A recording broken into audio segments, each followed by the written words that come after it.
saya.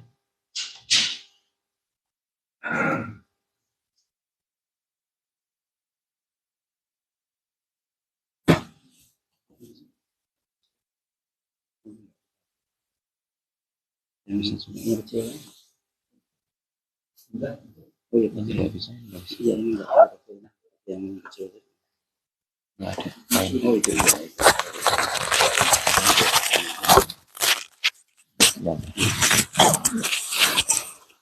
Assalamualaikum warahmatullahi wabarakatuh.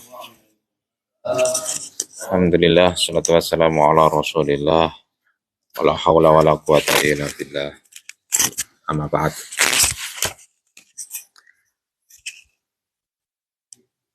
Qala Allah ta'ala fi kitabihil karim, a'udzu billahi minasyaitonir rajim, wa nunazzilu minal qur'ani ma huwa shifaa'un wa rahmatan lil mu'minin wa la yazidudz zalimina illa khasara. Shadaqallahul adzim. Bapak dan saudara sekalian, bersyukur kita diberikan oleh Allah sebuah kitab yang satu-satunya mutlak kebenarannya untuk kita percaya menjadi referensi dalam kehidupan kita, yaitu Al-Quranul Karim, yang kemudian dijelaskan lebih rinci di dalam hadis Rasulullah Shallallahu Alaihi Wasallam sebagai mufasir otentik terhadap kitab yang Allah turunkan kepada kita sebagai umat Islam. Karena itu Allah katakan wa nunazzilu minal qur'ani ma huwa syifa wa rahmatul lil mu'minin. Quran itu sebagai syifa, obat. Obat fisik bisa, obat moral bisa, obat rohani bisa. Ada orang sakit, pusing, bisa karena faktornya adalah faktor yang berangkat dari psikologi, karena psikologi itu mempengaruhi fisik. Ketika diberikan minuman, dibacakan Fatihah, dan itu pernah dilakukan oleh Rasulullah, sembuh sakitnya. Apalagi penyakit moral, penyakit spiritual. Inilah yang layak dan patut untuk kita syukuri bahwa Quran ini adalah sebuah kitab yang tidak akan ditemukan lagi kitab seperti Al-Quran. Kebenarannya mutlak. Kalau kemudian kita mencoba untuk membandingkan satu kitab suci dengan kitab suci yang lain, Quranlah kitab yang paling otentik. Oleh karena itu, bisa dipertanggungjawabkan. Di dunia ini Quran cuma satu versi dan satu bahasa, yaitu bahasa Arab. Qur'anan Arabiyyan ghaira dhi iwajin. Quran dalam bahasa Arab. Bapak dan saudara sekalian, kita coba bandingkan bahasa Arab dengan bahasa yang lain. Bahasa Arab itu jumlah kosakatanya itu 12.700.000. Menunjukkan peradaban Arab itu tua. Kebudayaan Arab itu sangat kaya. Karena bahasa itu konstruksi dari kebudayaan.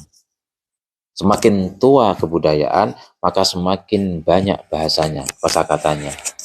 Bahasa Inggris, kita bandingkan kosakatanya 1 juta.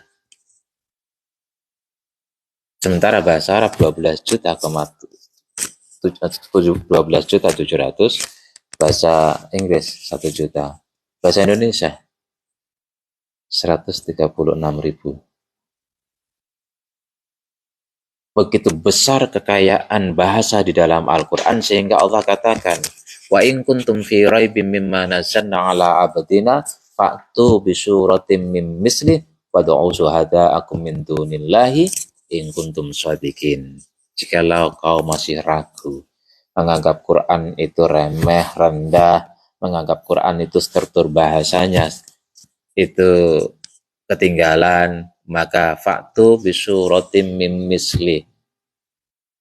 Kamu buat saja satu surat untuk membandingi Al-Quran. Wadu'u syuhada'akum, ajak para expert, orang-orang yang punya keahlian bahasa, membuat tim bersama kalian untuk menandingi satu surat saja. In kuntum shadiqin, jika kalian menganggap bahwa diri kalian adalah benar. Maka Imam Sibawayh sebagai bapak bahasa Arab karena melahirkan ilmu nahwu dan sorof, itu membuat strukturnya itu dari bahasa Al-Quran. Jadi Al-Quran dia pelajari bagaimana strukturnya, dan kemudian dia membuat ilmu nahwu itu. Contoh, kenapa ra'aitu bi Zaidin? Kenapa bukan ra'aitu Zaidan?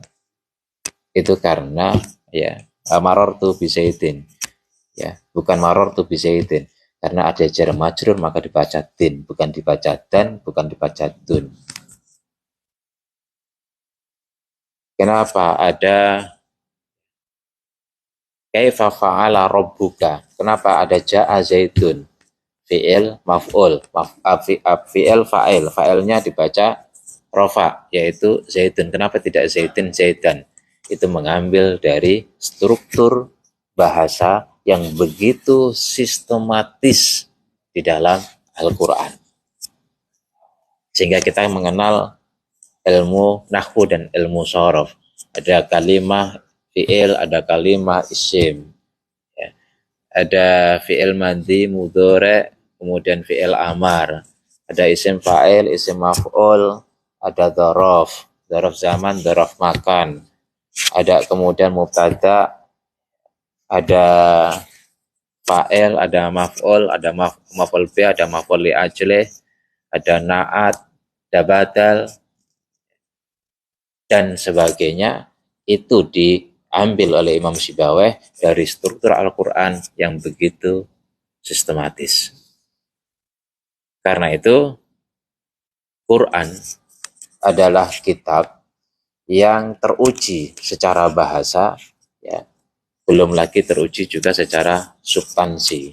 Jadi Bapak dan Saudara sekalian yang dirahmati Allah, sampai juga kita lihat tadi Al-Baqarah 23, kita lihat juga surat Luqman ayat 27.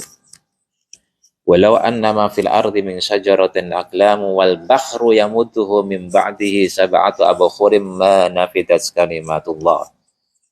Innallaha azizun hakim. Walau annama fil ardi min syajarah. Jikalau di bumi ini semua sejarah, pohon-pohon di bumi ini dikumpulkan, ya, dijadikan sebagai pena, aklam, jamak dari kolam, artinya pena-pena. Jadi pena yang miliaran jumlahnya. Wal bahru yamuduhu min ba'di sab'atu abhurim ma nafidat kalimatullah. Dan lautan itu kemudian dijadikan tintanya. Bumi ini luasnya kan lebih luas lautan daripada daratan. Dijadikan tinta, ditambah lagi 7 kali lipat, dikalikan 7 kali lipat lautan sebagai tinta. Ma nafidat kalimatullah, maka tidak akan pernah sekali-kali bisa menuliskan yang sebanding dengan Al-Quran, atau tidak sekali-kali tidak pernah bisa menyelesaikan makna dan tafsir Quran. Karena itu Al-Quran itu sholihun likulli zamanin wa sholihun likulli makanin. Quran itu selalu tepat di setiap waktu dan di setiap tempat. Jangan rubah strukturnya, ya. Jangan tinggalkan substansi bahasanya. Pahami maknanya, maka akan ketemu semua teori-teori yang berkembang di dunia ini ada di dalam Al-Quran. Quran cuman setebal begini, tapi ya bisa beradaptasi dengan perkembangan zaman yang jumlah buku ditulis itu sudah miliaran, bahkan ratusan miliar jumlahnya. Buku sosiologi berapa banyak, buku matematika berapa banyak. Tetapi dasar-dasarnya, pondasinya itu ada di dalam Al-Quran. Misal seperti sosiologi, kita ada teori fungsionalisme struktural dan teori konflik. Teori fungsionalisme struktural itu banyak nanti derivasinya sampai yang mikro. Teori konflik yang dulu dari Marx itu derivasinya banyak sampai yang mikro. Kuncinya kan dua saja, konsensus dan konflik. Al-Quran cuma bicara tentang keluarga, bagaimana keluarga itu ketika konflik dan ketika damai. Al-Quran bicara tentang hubungan sosial, bagaimana ketika konflik, ketika damai. Aslihu baina akhwaiku. Yang sedang konflik, maka islahkan di antara mereka. Ini kan sebenarnya teori rekonsiliasi konflik. Bagaimana melakukan rekonsiliasi konflik, pelajari di dalam Al-Quran, bagaimana hubungan antar suami istri. Kalau sedang konflik seperti apa. Ada step by step-nya. Diam cuma 3 hari. Kalau syikak betul, datangkan orang pihak ketiga sebagai pihak yang mendamaikan kedua belah pihak. Kalau kemudian nggak bisa lagi, ya cerai, pisah. Kalau bisa kan nggak ada konflik. Dan itu teori rekonsiliasi konflik dalam bentuk makro dalam sosiologi. Jadi Bapak, Ibu dan saudara sekalian yang dirahmati Allah, inilah Al-Quran. Al-Quran membicarakan hal yang sangat mendasar terkait dengan persoalan-persoalan besar yang bisa diteorisasi. Teori itu kan begitu banyak masalah, dicari garis polanya seperti apa, inilah teori. Sehingga ya, ini kemudian bisa dipakai untuk semua case atau banyak case. Ya sebagaimana kalau kita mengenal di dalam disiplin keilmuan Islam, kita ada namanya usul fikih. Contoh misalnya, ad-darurah tubihul maqdurat. Kalau sesuatu yang darurat, maka diberikan kompensasi mencari yang lebih mudah. Memperbolehkan untuk mencari solusi yang lebih mudah.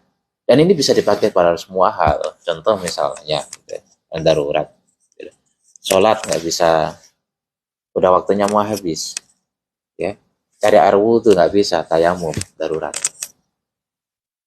Nggak bisa berhenti, nggak ada tempat sholat. Duduk, sambil duduk, ketika nyetir, darurat.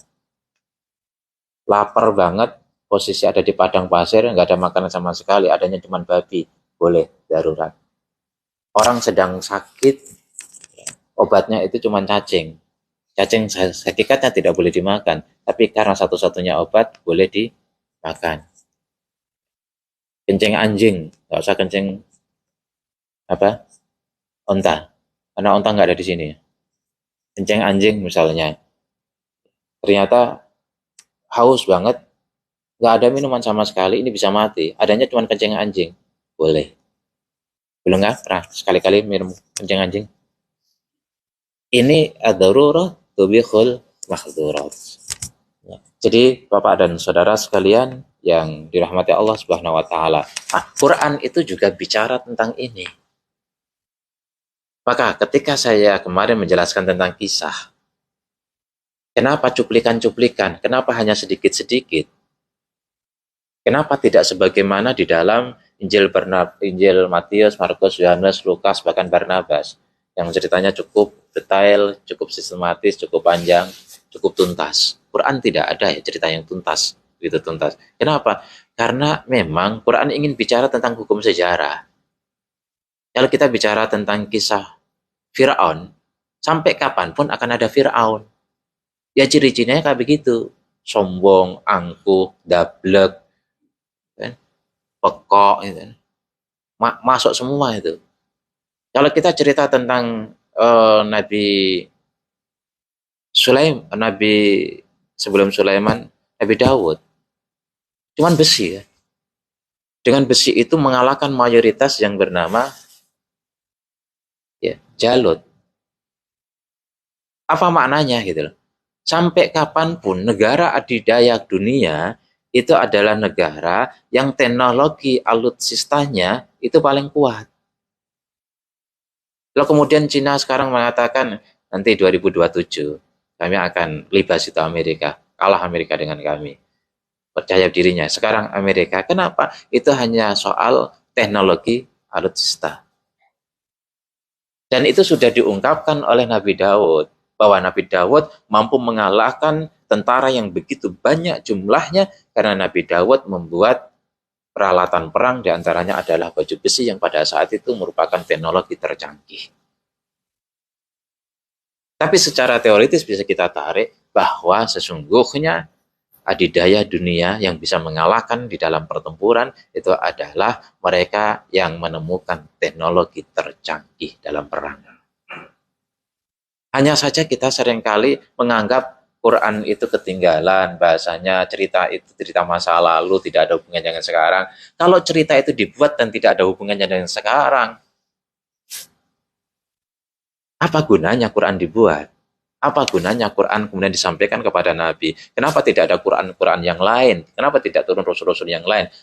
Kalau itu kemudian Quran adalah Quran, kitab suci yang terakhir, maka semua yang ada di situ sudah mengakomodir terhadap segala bentuk dan dinamika perkembangan kehidupan kita.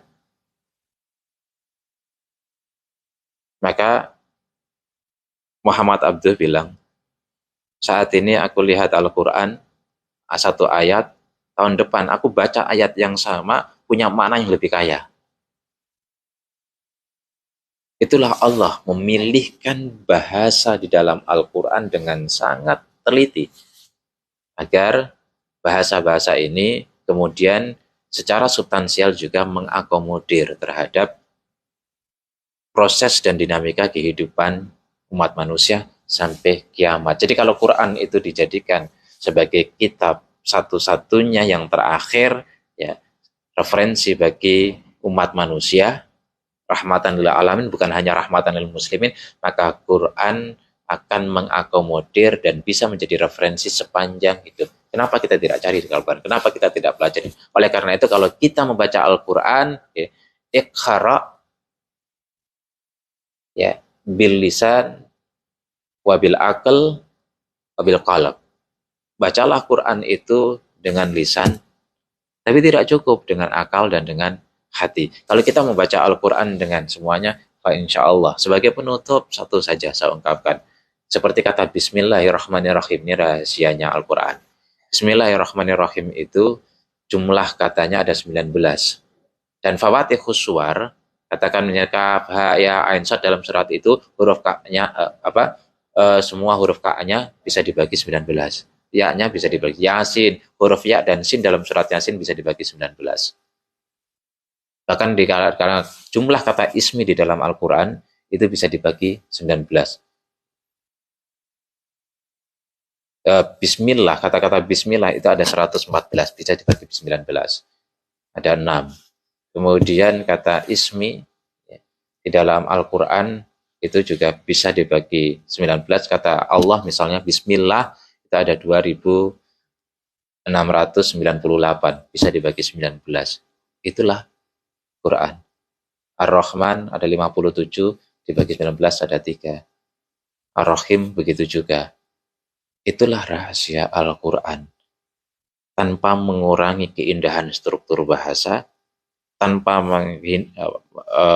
menyalahi struktur bahasa, tanpa mengurangi keindahan bahasa, dan tanpa mengurangi substansi yang ingin disampaikan oleh Allah. Kenapa kata 19? 19 itu angka 1 dan 9. Angka ganjil 1. Yang kedua, itu kan, ya, angka ganjil dan 1. Yang kedua, 1 itu identik dengan Allah, 9 itu angka terbesar. Kalau kita ingin maksimal dalam kehidupan kita, dalam kesuksesan dan sebagainya, dan efektivitas, maka harus berangkat Bismillahirrahmanirrahim dari Allah, dari angka 1. Kalau kita ingin mendapatkan angka 9, angka tertinggi, dan tidak ada angka yang lebih tinggi dari itu, maka harus dimulai dengan Allah. Bismillahirrahmanirrahim. Demikian Bapak dan saudara sekalian, itu yang bisa disampaikan selama 4 hari kita bertemu, kita bersua, kita berkomunikasi. Semoga ini semua membawa keberkahan dari Allah Subhanahu wa taala. Saya terima kasih atas ruang dan waktu yang disediakan untuk saya, dan mohon maaf atas segala khilaf dan kesalahan. Al-afu minkum, mohon maaf, wa in tajtaiban fasudal khalala. Assalamualaikum warahmatullahi wabarakatuh.